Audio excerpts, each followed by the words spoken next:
अब्दुल कादिर, हमारी तरफ देखिए, हम आपकी वालिदा हैं। आपने जो थप्पड़ मारा उसका निशान देखना चाहती हैं?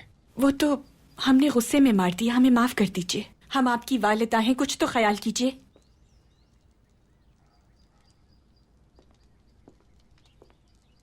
हमें ख्याल ना होता तो इस थप्पड़ का हम सुल्तान को बता देते। अब्दुल कादिर, आप अपने मामू को कातिल कैसे कह सकते हैं, गद्दार कैसे कह सकते हैं?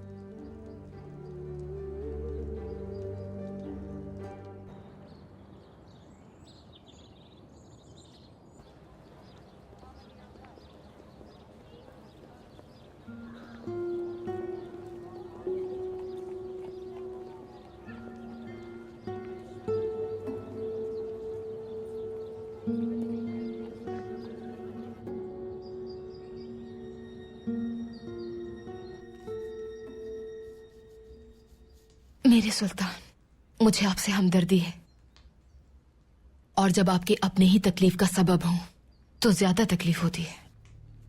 हमशीरा, आपकी हमदर्दी का शुक्रिया, लेकिन उमूर सल्तनत में यह आम सी बात है, और इस मामले में आप बिल्कुल परेशान ना हो। मेरे सुल्तान, बेदार सुल्तान ठीक नहीं लग रही। जब आप साहिबान से बाहर गए तो उन्होंने अब्दुल कादिर को थप्पड़ मार दिया। भाई की खबर से दिल बर्दाश्ता हो गई।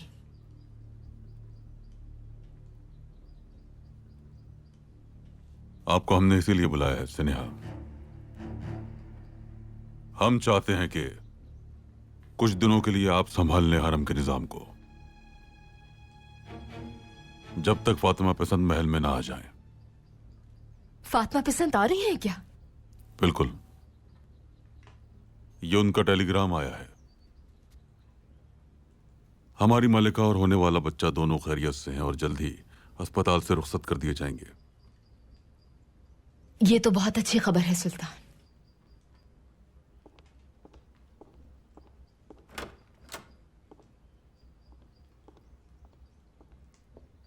आइए तहसीन पाशा, आपका चेहरा देखकर लग रहा है कि फिर कोई बुरी खबर लाए हैं।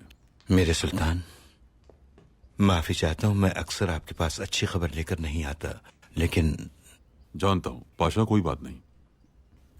आप हमारे लिए जो भी खबर लाते हैं अहम होती है। सुल्तान मौसम, हिरम को जर्मन सिफारत खाने में दाखिल होते हुए देखा गया है।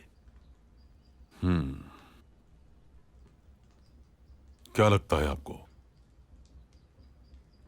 महमद पाशा ने नक्शे तब्दील किए हैं। अगर कोई ये बात कहे तो मैं मान सकता हूं, मगर वो आप पर कातिलाना हमला करने वालों के साथ मिला हुआ है, ये बात मैं नहीं मान सकता। ठीक है, लेकिन जमीर फरोशों की बहुत कम कीमत होती है पाशा।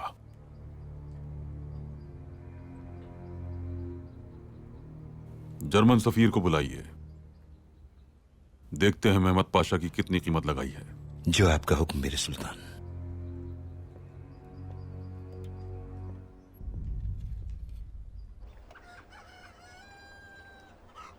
तुमने अपनी आंखों से देख लिया कि ये मक्कार लोग सुल्तान पर अपनी जान फिदा करने की बातें करते हैं और सुल्तान को धोखा देने के लिए खुद को गोली मार लेते हैं। बिल्कुल ऐसे फरमान भाई। यकीन से नहीं कह सकता कि जिसे मैंने देखा था वो महमूद पाशा ही थे। महमूद पाशा ही होगा, क्योंकि वही ऐसी हरकत कर सकता है। लगता है आप महमूद पाशा को अच्छी तरह जानते हैं। बिल्कुल जानता हूं मैं।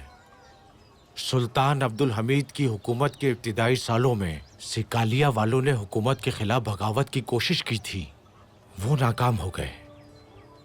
महमूद पाशा भी उस वक्त उनका बहुत करीबी साथी हुआ करता था।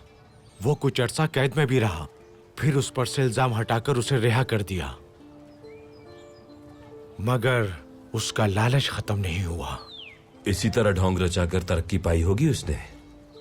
असलहे का काम खत्म करने से पहले महमूद पाशा आर्मीनियों, रोमियों, यहूदियों सबके साथ कारोबार करता था।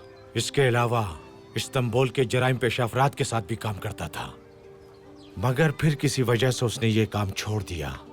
शायद उसे ज्यादा बड़े कारोबारी अफराद मिल गए होंगे।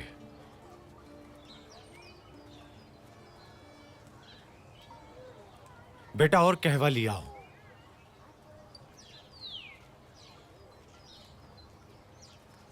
फरमान भाई कोई बात कर रहे हैं ना, मगर तुम सुन ही नहीं रहे। मैं कब से तुम्हें देख रहा हूं, बस तुम वहां लड़कियों को ही देख रहे हो। तुम अपने काम से काम क्यों नहीं रखते उमर? कुछ भी कर लो तुम, आखिर हो तो आसिम बावर्ची के ही बेटे ना। और आजकल महल में आना जाना बढ़ता जा रहा है तुम्हारा, जरूर कोई बड़ी मुसीबत खड़ी करोगे तुम। यूसुफ, गद्दार को निशाना सुल्तान इसीलिए बनाते हैं क्योंकि उन गद्दारों के निशाने पर हुकूमत, हमारा दीन और नामूस है। तो इन सब में हम क्या कर सकते हैं? तुम अनजान बन रहे हो या वाकई नहीं जानते?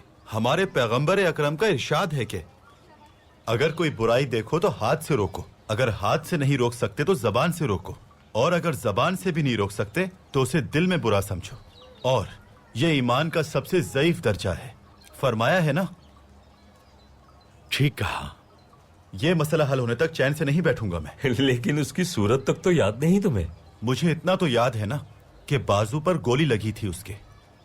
चलो पाशा के घर चलते हैं, अगर वो वाकई जख्मी है तो डॉक्टर भी वहां जरूर आएगा।